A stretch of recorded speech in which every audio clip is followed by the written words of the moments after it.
If you're over 60, you're likely conscious of your heart health. But what if a common daily habit, not related to diet or exercise, is silently straining your heart? As a heart surgeon, I often see patients who believe they're doing everything right, yet their bodies are showing signs of trouble. It often comes down to one simple, overlooked habit. So let me ask, are you sitting down right now? Consider how long you've been there without moving. That comfortable chair might feel harmless, but it could be contributing to a significant health risk. Understanding this risk is the first step toward protecting your long-term health and independence. The silent threat in your living room. Every day in my clinic, I see patients who are confused. They tell me, "Doctor, I don't smoke, I try to eat well, but my blood pressure is still high, and I'm always so tired." They feel like they're doing everything right, but their body is sending warning signs. Swollen ankles, breathless after walking up a few stairs, a deep fatigue that sleep just can't fix. These are the early signs of a heart that is struggling. The source of their problem is often not something they are actively doing, but something they are not doing. It's a habit, so ingrained in our lives we don't even see the danger. Imagine your blood flow slowing down, becoming sluggish and thick, like a river turning into a swamp. This is exactly what happens with this habit. The blood begins to pool in your legs, and its consistency changes. Think about trying to pump water versus trying to pump honey. Your heart is suddenly forced to work much harder to push this thickened blood through your body. Day after day, this extra strain takes its toll, and it can lead directly to heart failure. For seniors, this is even more dangerous because your heart and blood vessels are already more fragile with age. This thickening of the blood doesn't just tire out your heart, it sets off a dangerous chain reaction. When blood doesn't flow freely, the risk of forming a clot skyrockets. A clot that forms in your legs can travel to your lungs, causing a life-threatening pulmonary embolism, or it can go to your brain, causing a devastating stroke that can rob you of your independence in an instant. On top of that, your heart is a muscle. It abides by one simple rule: use it or lose it. When you fall into this habit, your heart isn't getting the healthy stress of a brisk walk. Instead, it's subjected to the unhealthy, chronic strain of pumping sludge.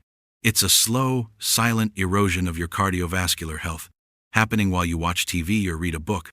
You feel comfortable, but internally, your cardiovascular system is under strain. So, what is this habit?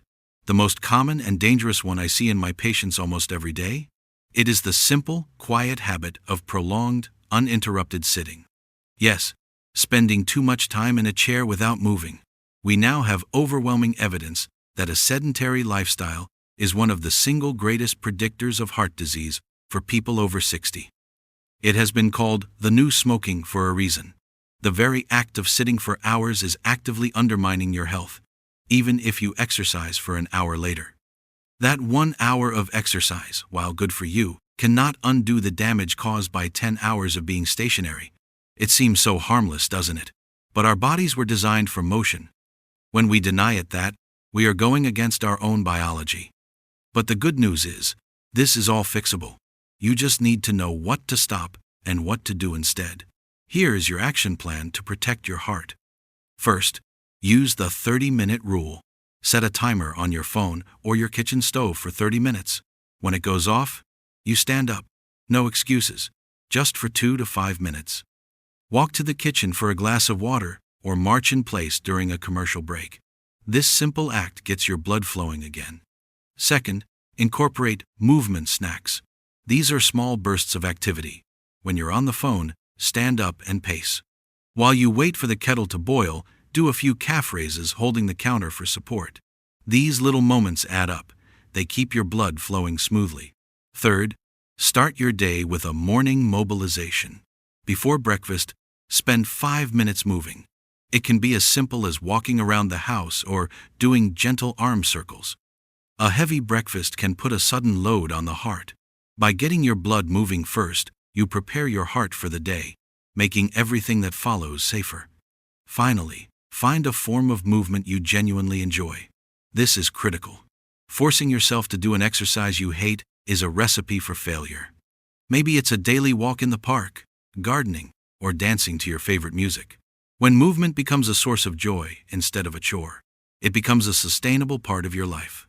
Now, while sitting is the primary issue, it often has partners that make it even more dangerous. One of the most common is hidden sodium. It's not just the salt you sprinkle on food. It's loaded in canned soups, bread, frozen dinners, and sauces. All that sodium makes your body retain water, which drives up your blood pressure and forces your heart to work even harder. Managing your sodium intake is a critical step in reducing this strain. Another dangerous accomplice is the misuse of over-the-counter NSAIDs, like ibuprofen. Many seniors rely on these for pain, not realizing they can cause fluid retention and raise blood pressure, putting direct strain on the heart. If you take these regularly, it is crucial to speak with your doctor. And finally, a critical mistake is skipping your prescribed heart medications. These pills for blood pressure or cholesterol are your primary line of defense. They are not optional. Inactivity already puts you at a disadvantage. Not taking your prescribed medication is like taking the goalie out of the net. Your heart health and your independence are protected by the small, consistent choices you make every day. It is protected by choosing to stand up, by choosing to take that short walk, and by choosing movement over stillness. Your future, your ability to play with your grandchildren, to travel, to live with vitality is directly tied to the health of your heart. You hold the power to protect it, and it starts right now with the simple decision to get out of your chair. Share this video with another senior you care about, a friend, a sibling, a parent. It could be a very important message for them to hear. And finally, in the comments below, make a promise to yourself. Tell me one small change you will make, starting today, to break the cycle of sitting. I will be reading your responses. Your journey to a stronger heart begins with that first step. Take it now.